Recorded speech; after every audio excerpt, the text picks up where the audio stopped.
Assalamualaikum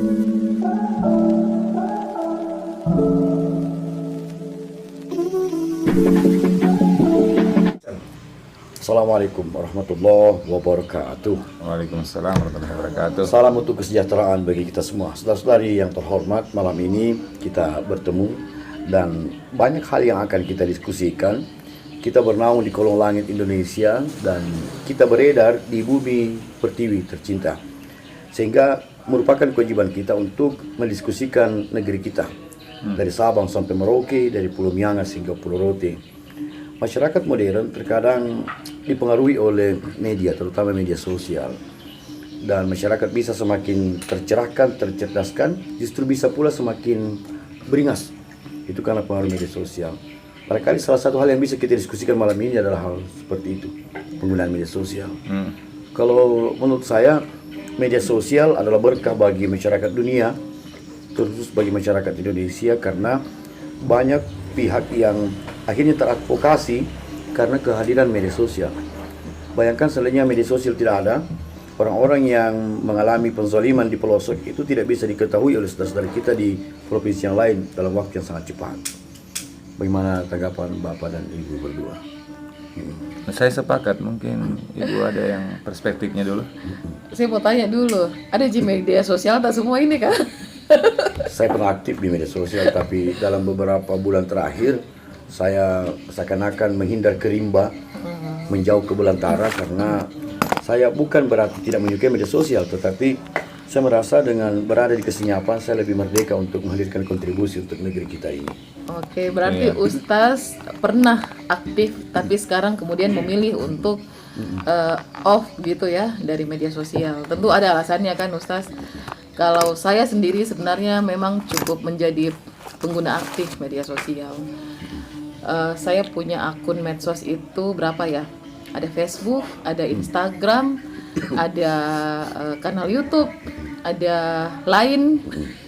Dulu waktu masih ada pet juga. Pokoknya lengkap lah. Lengkap, pokoknya mungkin di atas 5 akun media sosial. Jadi saya memang cukup aktif bermedia sosial.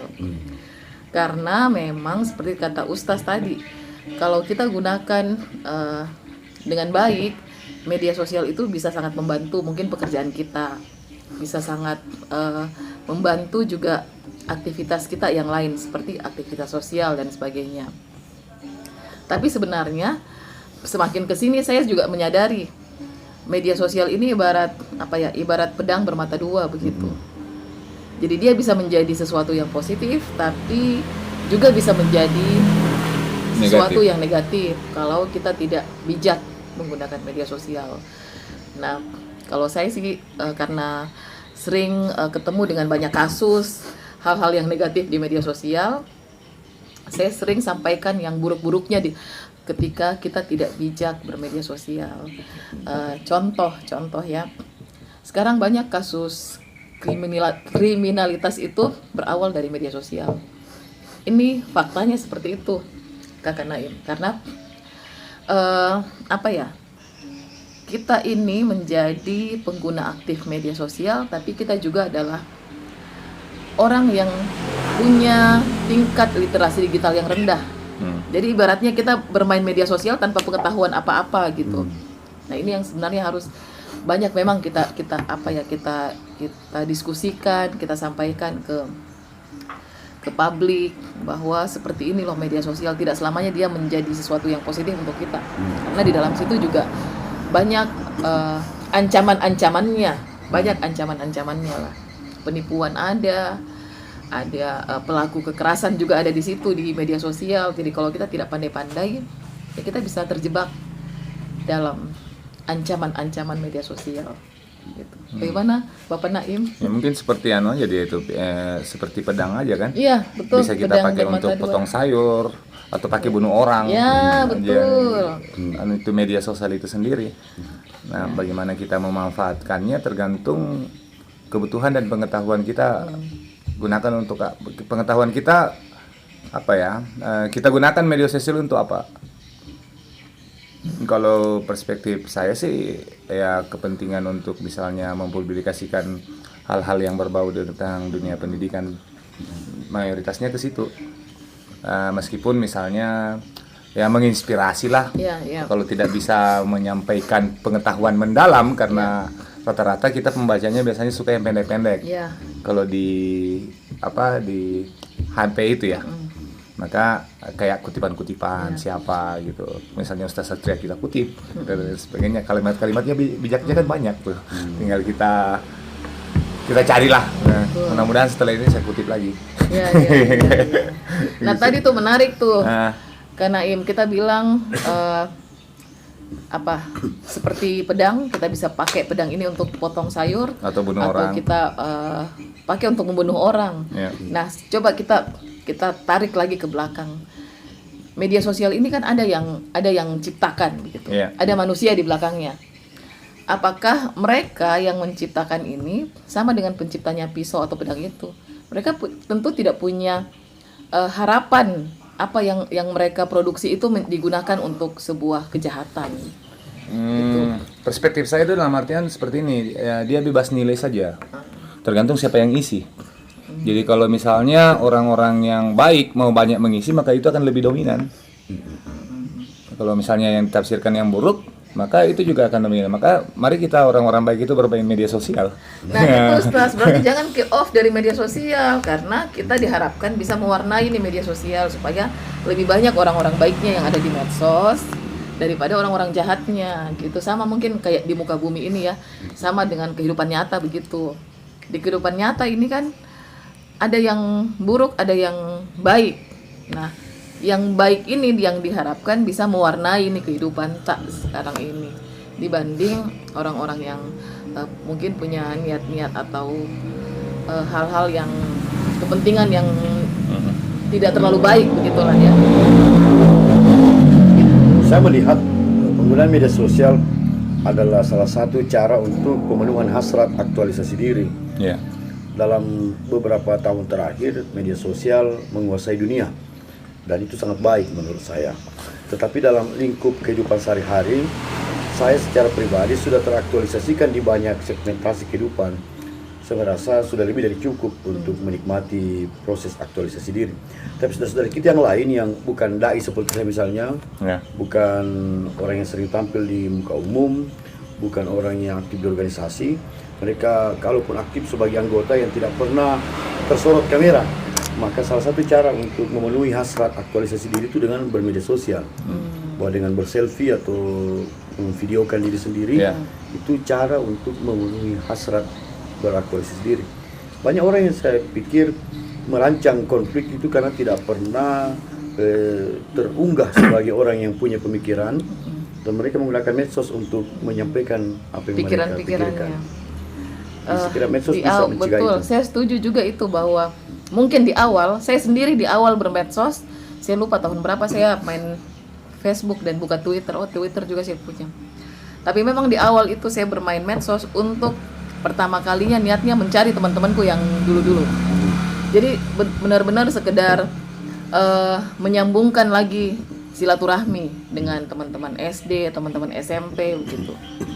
Semakin kesini ternyata itu tadi kita dapatkan banyak hal ternyata yang bisa kita lakukan, bukan sekedar kita say hello dengan teman tak, bukan sekedar kita dapat lagi sepupu tak yang lama kita tidak terhubung misalkan gitu ya.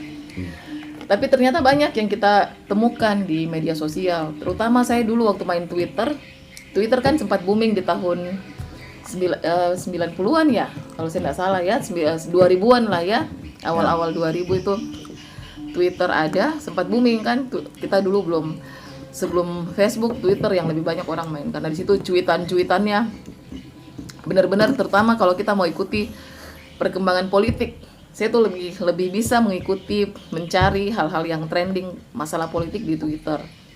Walaupun di situ banyak sekali juga kayak akun-akun yang anonim. Dulu kan banyak orang pakai akun tidak dengan nama aslinya, tapi menggunakan anonim.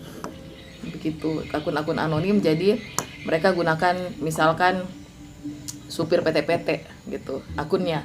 Padahal di belakang itu yang miliki akun itu mungkin siapa ya, kayak Pak Naim begitu. Tapi dia pakai akun anonim, dengan bebas dia menyuarakan mengekspresikan pendapatnya di situ. Mengatasnamakan akun itu. Sebenarnya itu juga yang menjadi apa ya? Mungkin dari situ awalnya orang kemudian lebih bebas berekspresi, lebih bebas menyuarakan pendapatnya, gagasan-gagasannya. Yang kemudian sekarang terhadang dengan adanya Undang-Undang ITE.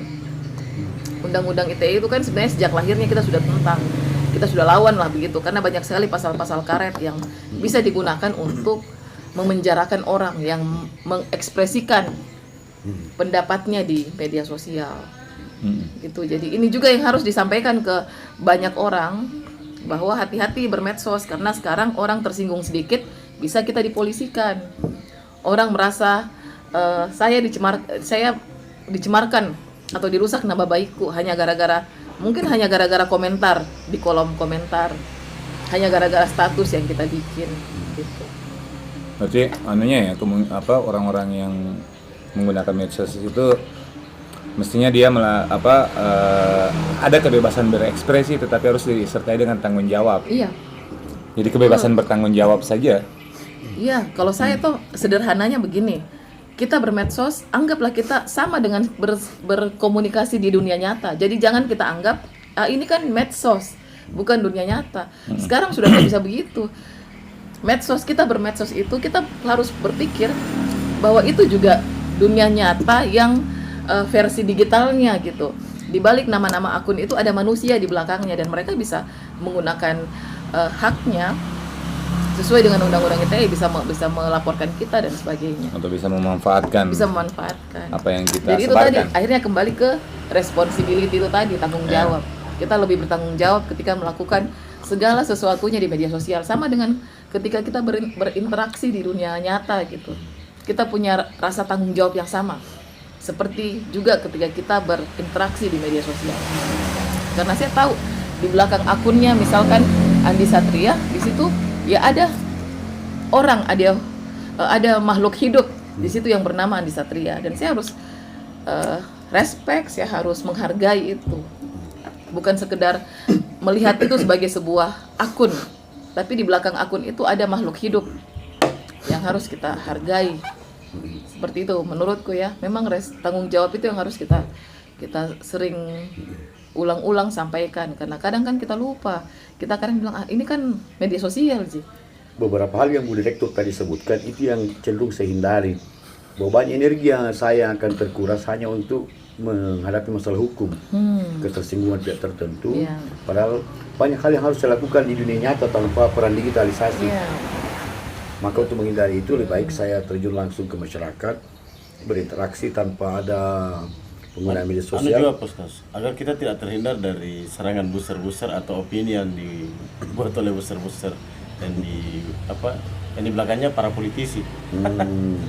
Iya kan, itu sekarang digunakan memang sama politisi. Sekarang ini kita akan berhadapan dengan musim politik 2024. Iya. Hari ini sudah banyak yang bikin itu akun-akun. Yang menunya di situ Kak, filterisasi media sosial ini yang tidak ada. Jadi bahasa yang sebenarnya tidak bisa terungkap atau terdengarkan oleh anak-anak itu terdengarkan, misalnya perdebatan politik. Karena kan ada narasi yang biasa dibuat atau mereka buat secara tulisan di medsos atau langsung secara verbal kan. Nah, itu karena tidak terfilter itu bahasa. Makanya pertahanan pertamanya ya dari kita sendiri. Saya selalu bilang sama anak-anakku misalkan, jangan terima pertemanan orang yang kamu tidak kenal. Ya, itu harus dari kita sendiri, memang bikin pagarnya begitu. Saya sendiri begitu, kalau saya tidak kenal saya tidak konfirmasi. Jadi sama-sama kayak kita bergaul di dunia nyata lah. Di media sosial sekarang itu Kak, walaupun kita tidak berteman, dia bisa masuki kita punya halaman data. Blokir. Kita blokir. Kemudian kita setting, jangan setting publik. Iya. Dan memang ada yang menjual belikan akun itu, baik itu akun YouTube, Facebook. Itu ada yang memang pasarnya, ada yang kerjanya begitu. Ada memang tempatnya jual beli itu. Betul. Sekarang ini kan sudah jadi bisnis, sudah jadi industri bahkan ya. YouTube itu Sudah ada. jadi industri. YouTube ada memang kolomnya, website itu menjual beli akun YouTube. Subscribernya berapa? Iya.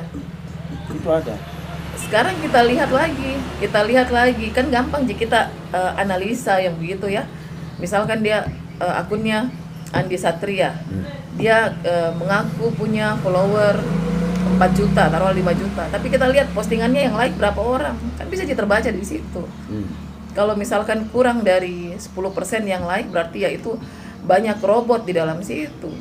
Jadi edukasi pengetahuan tentang digital ini juga penting memang kita berikan ke masyarakat. Jadi literasi digital Itu tugas siapa Bu Direktur? Untuk tugas edukasi? kita semua. Tugas pengguna Karena media kita sosial itu. iya, karena kita semua ini pengguna aktif. Jadi harus kita barengi dengan pengetahuan yang cukup tentang digital. Bukan tugas utama Kemenkominfo. Jangan diserahkan ke Kominfo. Kominfo itu terlalu banyak tugasnya, terlalu banyak. Ini memang tuh dia juga menjadi punya tanggung jawab yang besar karena bidangnya ya. Tapi tidak bisa kita berharap banyak dengan Iya. pemerintah. Mereka juga lemah. Harus kita sendiri yang aktif memberikan edukasi. Makanya Isu-isu sekarang terakhir Boyirka Biorka itu. Biorka saja bisa tembus anunya Kominfo. iya betul. Bisa dia sampai dia sibuk cari siapa itu Bjorka biar orang di kampung tuduh nih tuh. Gitu. Berarti Jadi sebenarnya harus kehadiran kita negara sendiri belum maksimal Apa terkait sih yang maksimal menghadapi dilakukan? masyarakat, menghadapi media sosial. Apa sih yang maksimal dilakukan oleh Persoalannya negara begini, sekarang? persoalannya adalah semua yang muncul ini bukan buatan tangan anak Indonesia Iya. dari luar. Akhirnya ya, mungkin rasa apanya ke kita ini, ke bangsa Indonesia tidak ada. Ada yang mengendalikan ya. Iya. Saya malah kayak yang dilakukan Kakak Naim sekarang dengan RBB-nya. Ya mungkin ditambah lagi satu pengetahuan tentang literasi digital di situ. Oh ya. Karena anak-anak ini kenapa penting kita bekali? Mereka itu sudah lahir dengan media sosial. Beda dengan kita-kita ini. Iya. Kita lahir, kita mendapatkan zaman yang berbeda-beda. Saya lahir di mana tidak ada media sosial, tidak ada handphone, tidak ada apa-apa. Game. Tapi kita akhirnya mendapatkan itu fase. Saya masih dapat ketika Starco. Starco diawali kan dengan Starco sebelum ada handphone. Dari Starco ada handphone Pager. Nokia waktu itu ya, yang handphone pisang. Pager itu yang Starco. Pager, kemudian HP, terus masuk internet, masuk fase-fase itu semua, teknologi yang masif. Anak-anak sekarang mereka lahir sudah dengan ini, Iya. dengan teknologi. Belum lahir sudah punya akun. Belum lahir mamanya sudah bikinkan akun, sudah. Jadi memang situasinya berbeda. Makanya kenapa pengetahuan itu penting memang sejak kecil diberikan ke anak-anak.